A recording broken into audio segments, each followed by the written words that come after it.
अस्सलाम वालेकुम दोस्तों। एम्पैथी की दुनिया में खुशामदीद। यहाँ हम वो रास्ते हमवार करेंगे जिन पर चलने का सोच कर ही लोग खामोश बैठ जाते हैं। इसीलिए आज हमने सोचा कि हम शुरू से शुरू करेंगे, वहाँ से जहाँ से इस सफ़र का आगाज़ हुआ था। और इस सफ़र का आगाज़ शुरू जहाँ से हुआ था, आज हमने उस इंसान को अपने साथ बुला के बिठाया है, mister Faizan Masood, who is a psychotherapist and a co-founder of Move and Speak. So, Mr. Faizan Masood, how are you? अस्सलाम वालेकुम।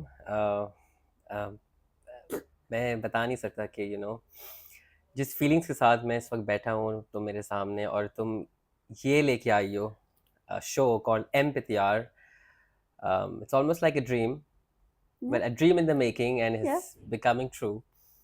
Yes. एंड जिस सफ़र की तुम आज बात कर रही हो और करोगी, I think hats off to you, Noor, for Thank you. making this happen, and inshallah taking it forward, because this is what is needed in our community, in our country. So let's get on with it. I'm doing very well, alhamdulillah, and feeling way better than before. Exactly, same. Yes. So, how do you feel here sitting with someone whom you have been through all kinds of hardships, happiness, joy, I think the whole emotional wheel, and now we're here making this dream come true. Empathy hour is becoming a reality. So, how's this feeling? How would you describe that? Like I said, it's a mix of various emotions, but good ones, positive ones. um this is a reality where, mashallah, seeing you owning a show, talking it out loud, and we'll have these words to go across Yeah. Pakistan, inshallah, all over the world. um, इससे बड़ की बात क्या होगी मेरे लिए? As we said, कि we will go back to the roots. There are many fields out there. बहुत सारे different careers हैं, बहुत सारे different options हैं. हमारे अगर हम पुराने culture की बात करें तो basics are doctors, engineers, and some people are very limited with their career options. What made you choose becoming a psychotherapist? Okay, so very good question. I think बहुत से लोगों को शायद अभी भी हमारे माशरे में आगाही नहीं है कि साइकोलॉजिस्ट कौन होता है, साइकोथेरेपिस्ट Yeah, कौन होता है, काउंसलर कौन होते हैं, exactly. थेरेपिस्ट कौन होते हैं। हम कंफ्यूज्ड हैं। इनिशियली मैं भी था। मुझे पहले से नहीं पता था कि साइकोथेरेपी भी कोई फील्ड होती है Yeah. काउंसलिंग की। It was just one day when I came here, और यहाँ ताहिर साहब जो हमारे फाउंडर हैं थेरेपी वर्क्स के और ट्रेनर हैं, हमारे सीनियर हैं, जो उन्होंने हमें बताया, समझाया कि हाउ कैन वन पर्सन अपने अपने आप को हील हम कैसे कर सकते Yeah. हैं अपनी चोटों को। So they were very inspirational things that I heard that day. तो उसके बाद से फिर मेरे लिए एक नई चीज़ थी ये साइकोथेरेपी और काउंसलिंग, ये कोई फील्ड भी है and it exist and it's something which really heels. जो दिल की चोटें होती है ना, Yeah. वो उस तक कैसे पहुँचते हैं? डॉक्टर के True. पास जाके आप अपना इलाज कराते हैं, बिल्कुल आप सर्जरीज करा लेते हैं, लेकिन अगर आपका बार बार माइग्रेन हो रहा है, Hmm. बार बार आप दवाओं पे जाएंगे, लेकिन फिर आप माइग्रेन हो रहा है अगले दिन, Hmm. उस जड़ तक पहुंचने के लिए साइकोथेरेपी एंड काउंसलिंग की फील्ड की ज़रूरत थी, जो कि अभी भी बहुत कम है। लोगों Yeah. को बहुत कम पता है इसके बारे में, कम लोग हैं और नीड बहुत ज़्यादा है। सो मुझे जब यहाँ का पता चला, मैं इस फील्ड में आया, इसकी ट्रेनिंग हुई। अब इसकी ट्रेनिंग जो है ये 1 साल की नहीं होती है, अब ये प्रॉपर 4 से 5 साल लगता है, Oh, बिकॉज़ wow. डिप्लोमा है वो हमारा, जो ये थेरेपी वर्क्स जो ऑफ़र करता है वो 4 साल का होता है। फिर उसके बाद आप एडवांस डिप्लोमा करते हैं। तो it takes years of training Yeah, and it's then of just course as much as a university bachelor's is. बिल्कुल उसी लेवल पे है। And then there are other specializations, Yeah. Addiction एक स्पेशलाइजेशन है, and then Hmm. There is CBT, DBT, then there is integrative specialization. So it carries on. हम Yeah. इंसानों के साथ काम कर रहे हैं। हम ये नहीं कह सकते कि मैं 10 सेशन आपको देखूंगा और बस के बाद आप चमत्कार हो जाएगा और आप नहीं हो जाएंगी। ये It तो हम कह won't ही be नहीं सकते। magical, right? It's never like that, but of course हम अपना फुल देते हैं। And then there are in this journey where the client and the therapist sits, उसमें बहुत कुछ होता है और Yeah. फिर बहुत कुछ उभरता है। Yeah. So As you said कि हमारे कल्चर में बहुत से लोगों को बिल्कुल भी इस बात की अवेयरनेस नहीं है कि साइकोथेरेपी क्या होता है, psychologist क्या होता हम्म है, counselor क्या होता है. Some hmm people even call them doctor.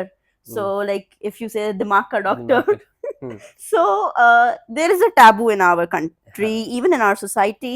So did that ever come in your career? Well of course आज भी कोई मेरे पास आता है रेफरेंस कोई सिखा आता है कि वी हैव टू सी कुछ लोग तो फ़ोन उठाते ही डॉक्टर बोल देते हैं we are not doctors number one Yeah. Because doctor के लिए एक अलग स्टडी होती है एंड उनका अलग टाइटल होता है Yeah. And then it takes years फिर वो डॉक्टरेट करते हैं and then there other things हमारे यहाँ भी डॉक्टरेट हो जाता है but that's after PhD PhD. Right उसके बाद आपको कोई डॉक्टर कह सकता है डॉक्टर Yeah. साहब हावेवर साइकोथेरेपी एंड साइकोलॉजी और जो मेडिकल डॉक्टरी है वो डिफरेंट है साइकैट्री जिसे हम कहते हैं Yeah. उसमें ये होता है कि वहाँ ऑफ कोर्स उनकी ट्रेनिंग एक मेडिकल तरीके से होती है वो हॉस्पिटल में जाते हैं वहाँ उनका एक डिफरेंट वे होता है ट्रेनिंग का उसमें काफ़ी इयर्स ऑफ ट्रेनिंग है and then they study medicine तो वो जो बढ़ के निकलते हैं बन के तो उनको हम साइकैट्रिस्ट कहते हैं उनको हम डॉक्टर साहब कह सकते हैं दैट वो काउंसलिंग भी जानते हैं लेकिन वो थोड़ा सा सुपरफिशियल लेवल होता है Yeah. वो उनको ऊपर ऊपर की थ्योरीज पता होती है ह्यूमनिस्टिक फिर हम जब आ जाते हैं साइकोलॉजिस्ट की तरफ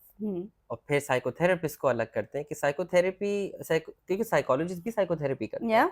ठीक है लेकिन फर्क सिर्फ ये होता है कि साइकोलॉजिस्ट की ट्रेनिंग और तरीके से डिफरेंट होती है दे गो टू यूनिवर्सिटीज वो प्रॉपर उनका बैचलर्स होता है 4 साल का फिर they do their masters so they also go through a very rigorous training and they are trained in counselling वो भी एडिक्शन काउंसलर्स कहलाते हैं वो भी थेरेपिस्ट कहलाते हैं साइकोलॉजिस्ट जो होते हैं उनको लेकिन उनको असेसमेंट के तरीके और आते हैं उनके दूसरे और डीप काम होता है but in terms of assessing client कि वो किस मर्ज के साथ आ रहा है तो they know how to do quantitative assessment different scales होते हैं इंटरव्यूज होते हैं they have a very structured way of going about compare to a psychotherapist हमारे यहाँ ये कि इन साइकोथेरेपी हम और डीप पढ़ते हैं थ्योरीज को हम उनकी सोल तक घुस जाते हैं इन वन वे यानी कि अगर मैं कहूँ मेरा गोल ये है कि कोई क्लाइंट आता है प्रेजेंटिंग इशू के साथ उसको एंग्जाइटी हो रही है जो आज बहुत आम है डिप्रेशन है Yeah. तो क्लिनिकल साइकोलॉजिस्ट के पास स्केल्स होते हैं वो ये भी चेक कर सकते हैं 2 महीने के बाद सेशंस के बाद कि अच्छा आज हम देखते हैं कि आपका जो लेवल ऑफ डिप्रेशन है वो कहाँ पे है तो इस तरीके से क्वांटिटेटिवली वो मेजर कर सकते हैं हम यहाँ क्वांटिटेटिव मेजर नहीं करते Yeah. हमारा बड़ा सब्जेक्टिव वे होता है यानी हम जब वो 1 घंटा बैठते हैं हमारे सामने तो हम उससे बता सकते हैं कि कितना इम्प्रूवमेंट आया है उनमें Yeah. फिर जो थ्योरीज हम यूज़ करते हैं जो हमारी ट्रेनिंग में हम उनके साथ काम करते हैं वो काफ़ी तवील और डिटेल्ड होता है मतलब वो रूट्स तक जाता है इंसान की सोल तक टच करता है तो यानी कि कहने की बात ये है कि थोड़ा डेप्थ वर्क ज़्यादा होता है कंपेयर टू क्लिनिकल साइकोलॉजी मैं ये नहीं कह रहा कि साइकोलॉजिस्ट काम कम करते हैं वो भी बहुत अच्छा काम करते हैं Yeah. But I think as I said कि जो हमारी ट्रेनिंग है CPC-PAB की फ्रॉम थेरेपी वर्क्स वो काफ़ी डेप्थ में है जो Yeah. 5 साल है कंपेयर टू 2 साल का या 1.5 साल का डिप्लोमा अब आप अंदाज़ा लगा लें Yeah. तो So ये as you said ke we are very subjective yes a psychotherapist, it reminds me of the theory of a sociology student where there are two types of theories. One, they go by the ratios, by the numbers. इतनी percentage है तो this is what it is, ये reason है and वो पूरी research हुई और present हो गया. Then the other theory is they were like okay ये है ये ratio है but ये क्यों है इसकी root cause क्या है अगर for example if it is के women are more criminal तो women क्यों criminal है ये नहीं कि women इतना ratio है तो women are criminal. So it is something like अगर हम एक बहुत easy way में अपनी audience को लोगों को present करें so psychotherapy is not something where you will be labeled just by the percentage of your anxiety levels or your depression level. No. Why it is? Let's work on that. Yes, it investigates more into the subjective phenomena, which means कि हम quantitative हर चीज को major नहीं कर सकते एक चीज दिखाई नहीं दे रही राइट लेकिन वो फीलिंग के तौर पे है Exactly. तो उसको आपको डिफरेंट तरीके से जज करना होता है और एनालाइज करना होता है तो उसको हम क्वालिटेटिव की तरीके से क्वालिटेटिव रिसर्च की जाती है कंपेयर टू क्वांटिटेटिव रिसर्च तो ये क्वालिटेटिव का एस्पेक्ट इसमें आ जाता है ओके सो जैसे कि हमने पहले भी बात की थी that this is not something कि कोई जादू हो जाएगा और सब कुछ सही हो जाएगा बट हमारे यहाँ एक तो इस बात का एक थोड़ा सा इशू आ जाता है that sometime clients and their families they are not comfortable और वो एक ये चीज़ सोचने लग जाते हैं कि क्या ये ठीक है क्या हमें ये करना चाहिए क्या हम एक्सेप्टेबल होंगे कि हम किसी से हेल्प ले रहे हैं अपनी मुश्किलें आसान करने के लिए सो व्हाट वुड यू से ऑन दैट यस, इट्स ये तो मतलब बहुत ज़्यादा आई थिंक ये बहुत पुरानी एक थॉट पैटर्न कहेंगे, हम्म। एक टैबू है। या मतलब जो अब तक लोगों को एक्सेप्ट करना मुश्किल हो गया है कि क्या हमारे बच्चे को काउंसलिंग की ज़रूरत है, थेरेपी की ज़रूरत है। वो डॉक्टर के पास गए थे चेकअप कराने, तो हम्म। उन्होंने कहा नहीं पहले तो आप इनकी थेरेपी कराएँ, हम गोली देंगे, दवा देंगे, इससे क्या होगा?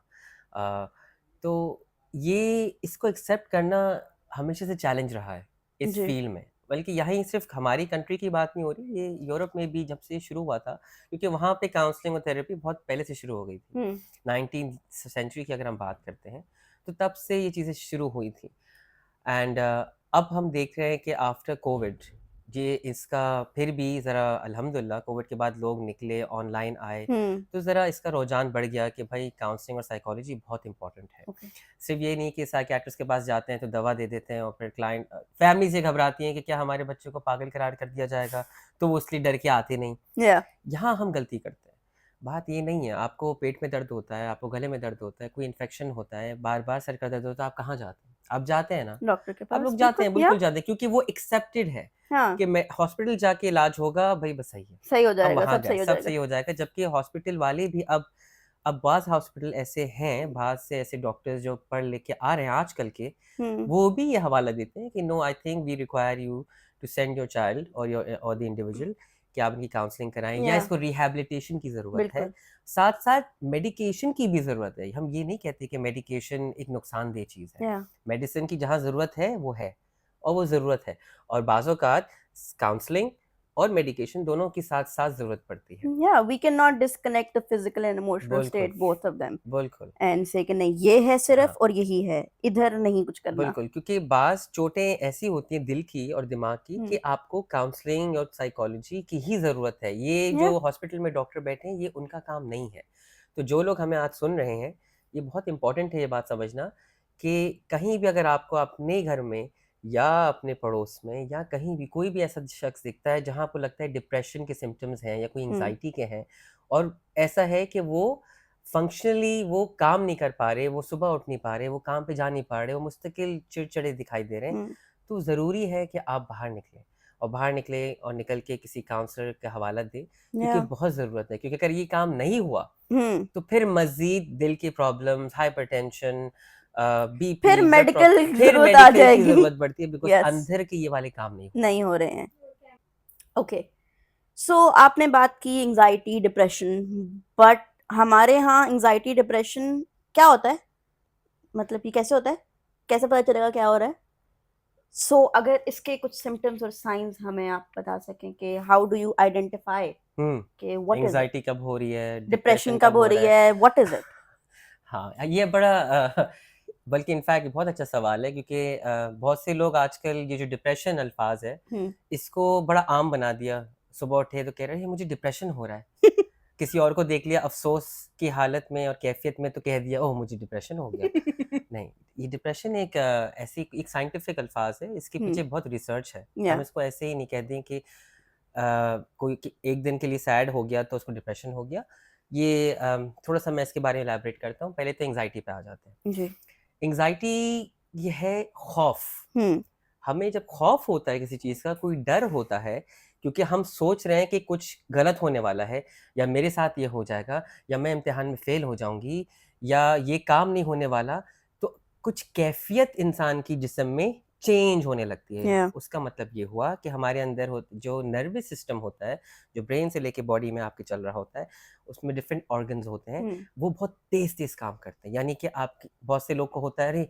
मेरी दिल की धड़कन तेज़ हो रही है, हम्म। पैल्पिटेशंस हो रहे हैं, उनको स्वेटिंग ज़्यादा होने लगी, कुछ लोगों को नौसिया होने लगता है, हम्म। कुछ लोगों को बेचैनी होने लगती है, या इसको कहते हैं अरे मुझे रेस्टलेसनेस हो रहा है, पैर हिल रहे हैं तेज़ हम्म। से, कोई नाखून चबाने लग गया, किसी को सर में दर्द हो रहा है, किसी को मतलब हर इंसान के लिए जब उनके अंदर तेज़ी होती है नर्वस या सिस्टम में, उनका सिम्पैथेटिक नर्वस सिस्टम अराउज़ करता है, तो मुख्तलिफ़ किस्म की कैफ़ियत है, पसीने आना, पैल्पिटेशंस, किसी का ब्लड प्रेशर बढ़ जाना, किसी की सोच में खलल हो जाता है, एकदम से उनकी फ़ोकस आउट होने लगता है, हम्म। किसी की आँखों में प्रॉब्लम, किसी को ब्लड दिखाई देने लगता है। या मतलब मुख्तलिफ़ किस्म के सिम्पटम्स होते हैं एंग्ज़ायटी के, हर किसी के सिम्पटम्स डिफरेंट होते हैं, लेकिन जो कुछ अहम होते हैं, वो ये होता है कि स्वेटिंग तेज़ हो जाती है, बेचैनी बढ़ जाती है, हम्म कुछ लोगों के हाथ पैर ज़्यादा फूलने लग जाते हैं, पसीने तेज़ी से आने लगते हैं, हार्ट बीट आपकी तेज़ हो जाती है, ब्लड प्रेशर बढ़ जाता है, या किसी को सर में दर्द, किसी को चक्कर आने लग जाते हैं जब बहुत ज़्यादा एंग्जाइटी होती है, या किसी को शिवरिंग होती है। तो ये कुछ चंद एंग्जाइटी के सिम्टम्स सिम्टम्स थे, हम्म लेकिन अगेन किसी को बार-बार एक ही सोच आती रहेगी, या ऑब्सेसिवली सोचते रहेंगे उसी बारे में, ओवर ये भी थिंकिंग एंग्जाइटी है, ओवरथिंकिंग। किसी को नींद नहीं आती, या तो ये भी एंग्जाइटी। किसी को जो है क्या कहते हैं भूख ज़्यादा लगने लगेगी, किसी को भूख ही नहीं लगेगी, ये भी एंग्जाइटी का सिम्पटम है। बट वन थिंग आप बताएं, I would like to add on is that ज़रूरी ये भी नहीं है कि अगर आपके सर में दर्द है या आपका ब्लड प्रेशर बढ़ जो गया। है वो बढ़ गया है हम्म तो आपको एंग्जाइटी है, तो आप नहीं, अपने आप को नो लेबल नो कर नो, दें। बिल्कुल भी नहीं, ये गलत है। या ये गलत है, बिकॉज उसके लिए फिर अगर किसी को बीपी का इशू हो रहा है तो वो तो फिर ऑफ कोर्स तो फिर हॉस्पिटल आप जाके जाएं, टेस्ट आप जाके होगा। चेक करवाएं कि आपको ब्लड प्रेशर बिल्कुल, डेवलप तो नहीं हो गया। लेकिन किसी को अगर ब्लड प्रेशर के इश्यूज हैं और हमें हम्म लग रहा है उनके घर के माहौल ठीक नहीं है, या उनको छोटी-छोटी बातों पे गुस्सा आ जाता है, तो वहाँ उनको अपनी काउंसलिंग के लिए जाना ज़रूरी है, या घर के माहौल को बरकरार रखने के लिए, बेहतर के लिए अच्छा एक माहौल देना पड़ेगा ताकि उनको एंग्जायटी अटैक्स ना हो, एंग्जायटी के इश्यूज ना हो, वरना उससे बीपी के उनकी राइज होने के चांसेस बढ़ बढ़ जाते जाते हैं। हैं। और जहाँ तक हम डिप्रेशन की बात करें, डिप्रेशन में ये होता है कि मायूसी तारी हो जाती है फॉर एटलीस्ट 2 वीक्स, 2 हफ्ते के लिए। ये नहीं ओके कि आप 4 दिन जो है मायूस हैं क्योंकि आप एग्जाम में फेल हो गए। बच्चे क्या आजकल टीनेजर्स हैं, ओए लेवल्स के एग्जाम हो रहे हैं, वो घबराए हुए होते हैं, उनके रिजल्ट्स बुरे आ जाते हैं, चलो तो क्या हुआ कि वो अपसेट हो जाते हैं, या सैडनेस और सैड होते हैं, अफसोस होता है। लेकिन उस अफसोस में क्या होता है कि आपके हाथ पाँव फूल जाते हैं, आप लेटे हुए हैं, आप बिल्कुल, आपसे काम नहीं हो रहा, आप चल फिर नहीं पा रहे, आप बिस्तर पे हैं तो आप सोए चले जा रहे हैं, या आपको नींद भी नहीं आ रही, आप लेटे हुए हैं। ये डिप्रेशन के सिम्टम्स हैं। सिम्टम्स हैं। आपको भूख नहीं लग रही, या आपको भूख बहुत ज़्यादा लग रही है, हम्म नींद नहीं आती, आप बार-बार सोचते रहते हैं उसी बात पे, काश मैं ये कर लेता, काश मैं ये कर लेती, काश ऐसा हो जाता, फिर आपको गिल्ट हो रहा है। ये हो जाता तो वो हो जाता। फिर कुछ लोगों को सुसाइडल थॉट्स भी आते हैं, या क्या मैं खत्म ही हो जाऊं तो बेहतर है। ये सिम्टम्स हैं, लेकिन अगर ये सिम्टम्स 2 हफ्ते तक हैं बरकरार, वहाँ पे हम उनको साइंटिफिकली डिप्रेशन लेबल करते हैं। फिर ऑफ ओके कोर्स हमें साइकियाट्रिस्ट के पास जाना या पड़ता है और इस पे असेसमेंट होती है। वो ये लेबल लगा सकता है, हम खुद से नहीं कह सकते अरे या तुम 2 हफ्ते तक ऐसी हो, लगता है तुम्हें डिप्रेशन हो गया। या ऐसे नहीं है कि आज आप मेरी वीडियो देख के कल को खुद ही सबको सेल्फ डायग्नोज कर देंगे। प्लीज़ ये नहीं कीजिएगा। अगर घर में किसी को ऐसा अफ़सोस हो रहा है, कोई ऐसी सिम्पटम्स आ रहे हैं, तो इट्स ऑलवेज़ गुड कि आप बाहर जाएँ, आप या साइकियाट्रिस्ट से अपॉइंटमेंट लें या साइकोथेरेपिस्ट से लें, काउंसलर के पास जाएँ एंड गेट इट असेस्ड। खुद से बैठ के जो हम डॉक्टर बन जाते हैं, ये भी गलत है। फॉर क्योंकि फिर दिस हम एंग्ज़ायटी रेशियोज में बढ़ मैटर। जाते हैं ना, बिकॉज़ ऑफ कोर्स एंग्ज़ायटी है हमारे अंदर या की, क्या है यहाँ ऐसा होना है, चलो मैं कोई स्टेप ले लेती हूँ। आजकल हाँ क्या है, लोग फ़ोन उठाते हैं और क्विज शुरू हो जाते हैं, गूगल पे चले जाते हैं, अच्छा मुझे ये हो रहा है, मुझे ये हो रहा है, मुझे फलाँ हो रहा है, मुझे ओसीडी हो गया, ये तो या लिखा हुआ है। ये भी गलत है। not everything which you feel connects to one thing only. हाँ ओके नॉट एवरीथिंग जो आप फील कर रहे हो वो एक ही चीज पे कनेक्ट कर रही है। हाँ, जरूरी नहीं है कि अगर आपको जो है ना वो ज्यादा भूख लग रही है तो वो ये भी हो सकता है आपने पहले खाना कम खाया हो। जरूरी नहीं है कि आपको एंग्जाइटी या हाँ। डिप्रेशन हो रही है। हाँ, ज़रूरी नहीं होता। लेकिन ऑफ़ कोर्स छोटी-मोटी बातें हो जाती हैं। या घर में जैसे कहा ना, कैफ़ियत क्या थी? कैफियत खौफ़ की, या डर खौफ की। की। ये होना था, ये नहीं हुआ। आपके एक्सपेक्टेशंस मीट नहीं हुए। बस जहाँ एक्सपेक्टेशंस मीट यस नहीं होते हैं, तो ये सोचें आती हैं और उस सोचों के बाद आपको एंग्ज़ायटी और ये मायूसी, डिप्रेशन या ये चीज़ें होती हैं, लेकिन हम लेबल नहीं कर सकते। लेबल नहीं। ओके सो जैसे हमने बात की खौफ, हुँ, depression, anxiety, all of this जब एक थेरेपिस्ट, जब एक काउंसलर अपने क्लाइंट के साथ डील कर रहा है, hmm, then comes a part where because आप एक इंसान की जिंदगी के साथ डील कर रहे हैं, हुँ, सो वो टोल आप पे भी आएगा। Hmm. And it is very important कि आप एक इंसान की अगर मदद कर रहे हैं तो you need to be in that position to do that. So what would you say कि क्या ये ज़रूरी है कि एक थेरेपिस्ट जो कि दूसरों की ज़िंदगियाँ संवार रहे हैं वो उसके साथ साथ अपना ख्याल भी रखें? Yes, absolutely. ये तो बहुत बहुत ज़रूरी है कि अगर हम अपने ही ख्याल ना रखें, क्योंकि हम भी इंसान हैं। या कोई भी थेरेपिस्ट है, वो भी इंसान है। ज़रूरी नहीं है कि वो थेरेपिस्ट बन गया है तो उसकी ज़िंदगी में प्रॉब्लम नहीं होगी। ऑफ़ कोर्स मुश्किलें तो हर ज़िंदगी का नाम ही मुश्किल है। ये मैंने एक नया अपने काफ़ी एक्सपीरियंस के बाद ये एक मैं स्टेटमेंट बोलता हूँ। इसको कोट कर दीजिएगा, मेरे नाम क्या है। श्योर। ज़िंदगी का नाम ही मुश्किल है। अ, हम अपना ख्याल रखते हैं, हमारी भी कुछ घंटों की नींद पूरी होना ज़रूरी है। हम लोग को ये कहा जाता है कि अपने लिए एक रिट्रीट का एक वर्ड इस्तेमाल होता है, इसका मतलब ये है कि छुट्टी लेना बहुत ज़रूरी है, यानी कि हम कुछ टाइम 1 हफ्ता या 4 दिन क्या हुआ? ये सही है, यहीं से स्टार्ट करें? मैं बीच में से काट ठीक दूंगी, है। बोलो। तो 1 हफ्ता या 4 दिन हमें वो टाइम लेना होता है अपनी फैमिली के साथ या अकेले, अपने लिए टाइम निकालना बहुत ज़रूरी है, क्योंकि जब हम वो करते हैं तो जो हमारी भी स्ट्रेसेस हैं, बिकॉज़ हम क्लाइंट की बातें सुन रहे हैं, या ये बहुत भारी बातें होती हैं। इनको ये नहीं है कि हम वो लेके घर जा रहे हैं, अगर हम लेके घर जा रहे हैं तो इसका मतलब ये है कि हम सही से अपने आप को प्रोसेस नहीं कर पा रहे, या कि हम उन्हीं क्लाइंट के बारे में ही सोच रहे हैं। तो ये तो हम नहीं करते, जो बहुत सीज़न्ड थेरेपिस्ट होते हैं वो फिर ये चीज़ें दरवाजे तक ही रहती हैं और फिर उसके बाद हम घर जाते हैं। लेकिन ऑफ़ कोर्स हम अफ़ेक्टेड होते हैं या और फिर वो हम पे हिट करता है। लेकिन यही है कि हमें फिर हमारे पास ब्रीथिंग टेक्निक्स हम भी करते हैं, मेडिटेशंस होती है, हम अपना फ़ेवरेट टीवी पे शो देखते हैं।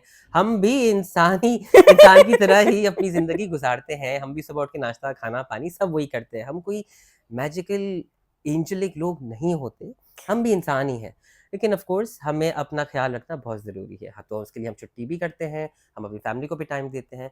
So yes, we do all of that. या ओके, सो आपने बात की थी चैलेंजेस की, खौफ की, and for that I would want to mention कि चैलेंजेस और खौफ से ही मेरी जर्नी स्टार्ट हुई थी, आपके हुँ। साथ बेसिकली खौफ से, एंड उसको एक पूरा डेकेड पूरा हो चुका है।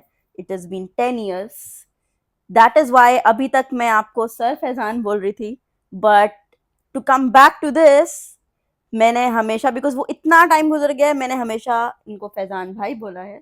So coming back to that, hmm. Faizan भाई, how has been the one decade for you from seeing me on the bed, बिल्कुल भी हिलना नहीं है, व्हीलचेयर पे हुँ। नहीं जाना, नहीं हिलूंगी, कोई हाथ ना लगाए, उससे लेके आज उसी व्हीलचेयर पे आपके सामने मैं एक शो होस्ट कर रही हूँ, और मेरी कोशिश ये है कि मैं एक ऐसा रोल प्ले कर सकूं कि मेरे जैसे और बहुत सारे लोग जिनके ज़िंदगी में बहुत सारी मुश्किलें हैं, बट उनको वो पूरा करते हुए कभी घबरा जाते हैं और कभी रास्ते नज़र नहीं आते हैं।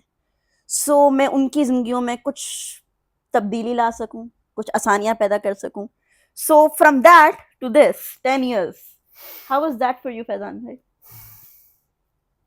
It just brings a smile on my face. अभी थोड़ी देर पहले मैंने बताया एंग्जाइटी और डिप्रेशन की Yeah. बात की थी, तो ये जो नूर ने बात की थी कि बिस्तर पे लेटी हुई हूँ, कुछ नहीं करना, किसी से नहीं मिलना, कुछ खाना नहीं, किसी से बात ही नहीं करनी, बेबसी, तो ये एंग्जाइटी भी थी और साथ साथ डिप्रेशन भी था नूर को, along with her challenges Yeah. Of what conditions she have.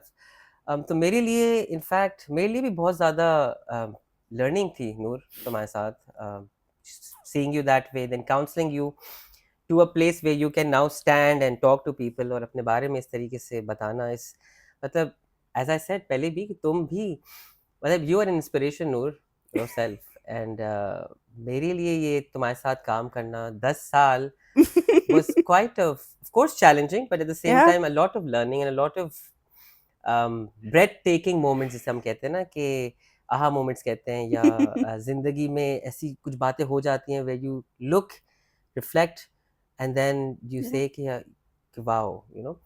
तो बहुत सी ऐसी चीज़ें हुई हमारे बीच काउंसलिंग में where माशाल्लाह मैंने तो ऑफ कोर्स अपनी मेहनत की, but I think all thanks to Allah Yeah. How things are, और तुम इस मुकाम पे पहुंची हो। तो I mean I find myself as it's quite a blessing कि मुझे तुम एज अ क्लाइंट मिली and I could work with you, and अल्हम्दुलिल्लाह today we are like this. Okay, don't make me emotional. So, okay. जैसे कि आपने कहा कि our journey, your journey with me, challenges आए हैं, and one which is coming right in my memories is मेरी spine की सर्जरी, जो कि एक प्रॉपर टेस्ट मैच था, जिसको मैं टेस्ट मैच हमेशा कहती होती हूँ। लोग कहते हैं हमने जिंदगी और मौत की जंग के बीच लड़ रहा है बंदा। I would not say that अपनी सर्जरी के लिए. आई वुड से कि मैं मौत और मौत के दरमियान में लड़ाई की थी मैंने, बिकॉज मेरे एक तरफ भी मौत थी, मेरी दूसरी तरफ भी मौत थी. या तो मैं जीने की कोशिश करते हुए मौत को गले लगा लेती, या फिर मैं जो है ना डर के कहती कि नहीं मुझे सर्जरी नहीं करानी, बस लंग्स जो है ना कंप्रेस होते हैं तो हो जाएं, हार्ट बंद होता है तो हो जाए, बस ऐसे ही मरेंगे, सर्जरी नहीं करवानी. जिस तक लाने में भी बहुत से लोगों के साथ साथ आपका भी हाथ था. हम्म, But as you said, 10 years, breathtaking moments, agreed to everything. एक इंसान जिसको आपने जीरो से, तब I was, it's been 8 years now, तब I was maybe 50% of what I am today. How was it to let me go to that? When you were about to say bye bye to me, I still remember that time very clearly. जब मुझे जाने में 5 minute रहते थे and you were leaving the hospital, and I did not know will I ever be able to see you again. But for you, आपने मुझे कहाँ से कहाँ देखा. How was it to let me go without knowing कि क्या आप ये बाय तो आप मुझे कह रहे हैं, but will you be able to say that hello again? ये तो हमें नहीं पता होता ना नूर. Yeah. Of course, it was a very difficult moment. तो मेरे लिए भी वो काफ़ी मुश्किल था, बिकॉज एक इतना बड़ा प्रोसीजर होने वाला है और हमें नहीं पता कि आगे रिजल्ट क्या है. ऑफ कोर्स हम, मेरा एक बिलीव है, ईमान है और एक फेथ है, ट्रस्ट है, यकीन था कि नहीं अल्लाह ताला जो है सब बेहतर रखेंगे, करेंगे. तो उस फेथ के साथ मैं अपनी ज़िंदगी में चलता हूँ, और उसी फेथ के साथ मैंने तुम्हें भी देखा और सलाम भी किया और अलविदा भी किया. बिकॉज ऑफ कोर्स ये तो हमें नहीं पता आगे क्या होना था. बट हाँ, डॉक्टर्स जो बताते हैं of course based on their research कि नहीं इसके ये चांसेस है, इसमें ये है और सक्सेसफुल होगी इंशाल्लाह, और फिर उसके बाद के ये चैलेंजेस होंगे, तो यकीन था. Yeah. तो इस वजह से मुझे मेरे दिल पे भी भरोसा था और मुझे इस पूरे हॉस्पिटल के सेटअप पे भरोसा था. और जब तुम्हें देखा तो और एक भरोसा आ गया था कि तुम कर लोगी. और उसके 2 मिनट बाद ही इनको सर्जरी पे ले गए थे Yeah. और वो चली गई थी. वरना मुझे यही था कि पता नहीं नूर जाएगी नहीं जाएगी, डर जाएगी. It's a very big procedure, one of the It was biggest surgeries. 10 hours. तो आसान नहीं होता. और नूर तुमने उस पे स्टेप उठाया और किया, मतलब तभी तो तुम इंस्पिरेशनल हो ना. ऐसी तो नहीं ना. It's not easy to go through so many surgeries. मतलब मैं गिन नहीं सकता कि तुम कितनी कहाँ कहाँ की सर्जरीज नहीं I've कराई. also lost the count. Yeah. So, yes, difficult. I remember each and every word and every part of it.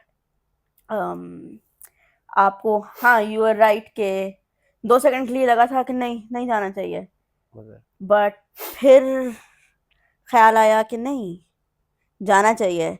अगर यही चेहरे दोबारा देखने हैं तो जाना चाहिए, बिकॉज अपने से ज़्यादा मुझे जीना था, अपने माँ बाप के लिए, सबके लिए, इनके लिए. मुझे किसी की भी मेहनत ज़ाया नहीं करनी थी और मुझे जीना था. And सबसे बड़ी बात, मैं नहीं चाहती थी कि मुझे कोई ज़िंदगी के लिए लड़ते हुए मरता हुआ देखे. तो सर्जरी पे खुदा ना खास्ता कुछ होना थोड़ा सा सेफ ऑप्शन था, ना मुझे पता चलता ना ये लोग देख पाते. But as you said, faith. I remember आपने मुझे एक बैज दिया था जिस पे लिखा हुआ था faith and belief and strength. And I clearly remember कि मैंने अपने डॉक्टर को ओटी में कहा था मेरे हाथ से ये गिरना नहीं चाहिए.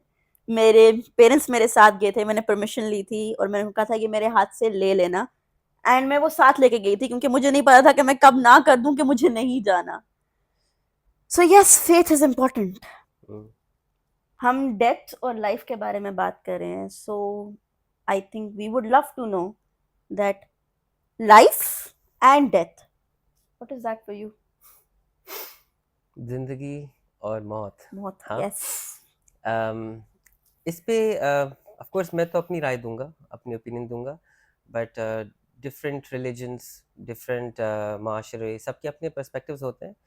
बट क्योंकि मुझसे सवाल किया जा रहा है तो ज़िंदगी, मौत, लाइफ एक टेस्ट है, एक इम्तिहान है.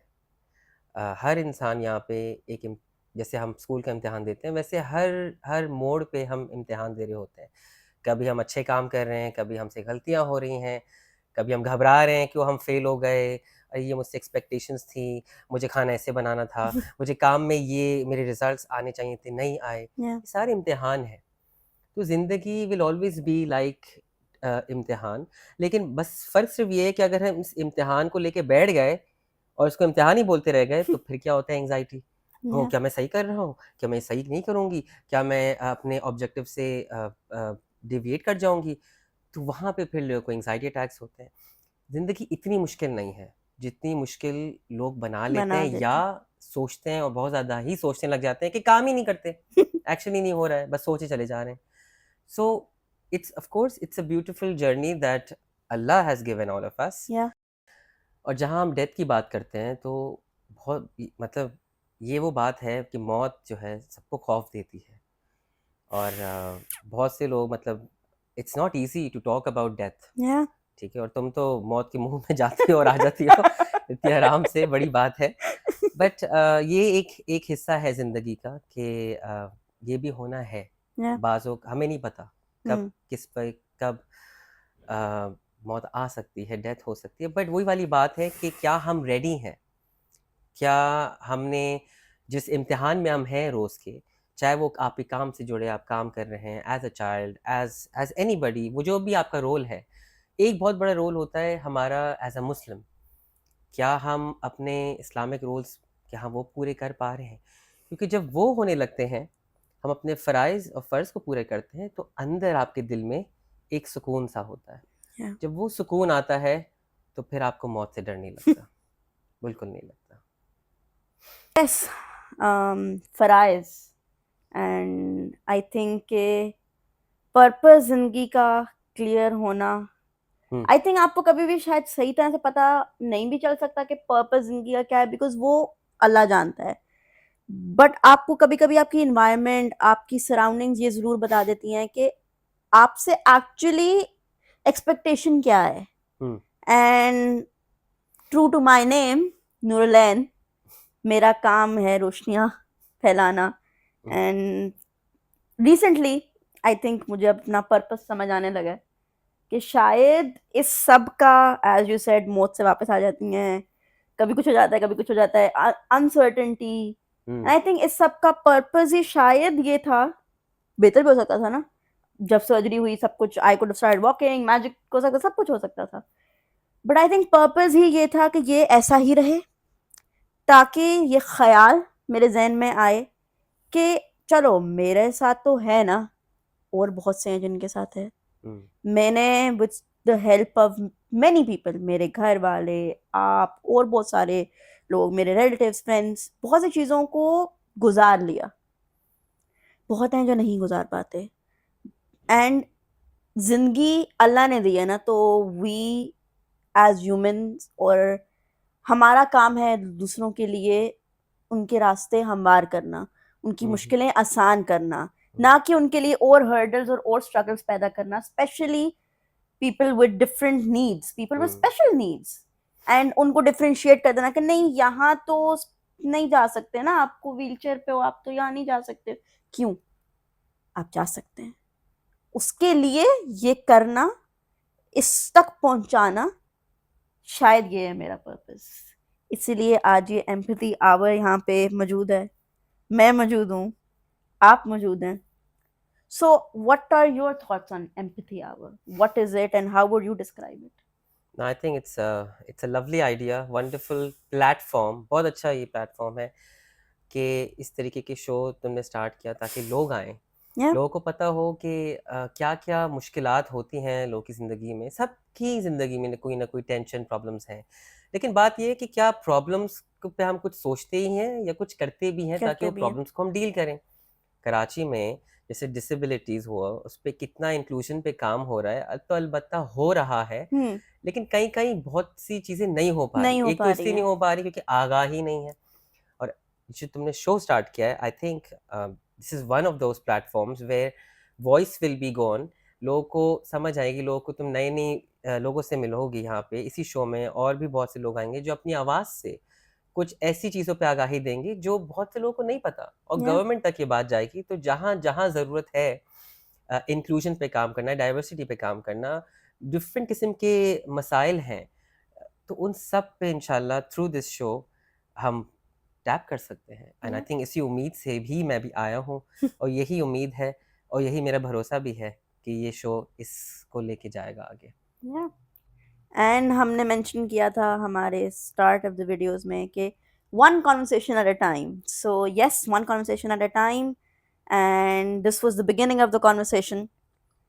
While ending this conversation, and कोई भी end नहीं होता. It is the start of a new journey. So let's see हमारी next one conversation at a time क्या होती है, कैसी होती है, but it will be something good. So इंशाल्लाह। while saying bye bye to this one conversation at a time, any message you want to give to me, to anyone else, to the people who are watching us? जो हमें सुन रहे हैं, जो देख रहे हैं, जिन्होंने अभी आगे शायद नहीं सुना होगा, यही है कि जैसे नूर ने स्टेप लिया, ऐसे बहुत सारे लोग हैं, आप लोग जानते होंगे बहुत लोगों को जो ये स्टेप डिफरेंट छोटे-छोटे स्टेप्स होते हैं। किसी को काउंसलिंग की नीड है, किसी को इमोशनल जज़्बात पे इश्यूज़ हैं, ज़हनी मसाइल हैं, कोई भी ऐसी चीज़ है, किसी को व्हीलचेयर एक्सेसिबिलिटी नहीं मिल रही, Yeah. डिफरेंट डिसेबिलिटी के इश्यूज़ हैं, तो आप चाहें तो आप हमारे पास ईमेल्स करें, इंक्वायरीज़ करें। Yeah. तो उम्मीद ना हारें किसी भी चीज़ में। जहाँ कहीं भी मसाइल हैं, आपके घर में कुछ है, आप नोट करते होंगे कि फ़लाँ शख़्स को कुछ इश्यूज़ हैं कहीं मेंटल या ज़हनी, तो ज़रूर आगे आएँ, बाहर निकलें। और आखिरी बात मैं ये कहता चलूँगा कि सब्र और शुक्र, ये 2 अल्फ़ाज़ हैं, बहुत इम्पोर्टेंट हैं। है तो अल्फ़ाज़, लेकिन इसके पीछे बहुत कुछ है। सब्र का मतलब ये नहीं होता कि सब कुछ जो है मैं भी सब्र करूँगा तो खुद ही चीज़ें सही हो जाएँगी, मैं वेट करूँगा, ये करूँगी। मतलब सब्र के अंदर ये है कि ठहराव होना बहुत Yeah. ज़रूरी है। इसमें वक़्त लगता है, बट ये है कि आप कोशिश करेंगे तो आएगा। हर चीज़ में नतीजा फ़ौरन से नहीं आता। अगर आप काउंसलिंग में भी जाएँगे तो उसमें भी वक़्त लगता है। आप ये नहीं कह सकते कि 4 सेशंस ले लिए अब फ़र्क आ जाना चाहिए, ऐसे नहीं होता। तो सब्र और दूसरा ये है कि शुक्र। अगर आप अब तक ये सुन रहे हैं मुझे, देख सकते हैं, तो आई थिंक इसमें भी हमें शुक्र करना चाहिए कि हमारी सेंसरी सिस्टम बड़ा अच्छे से चल रहा है।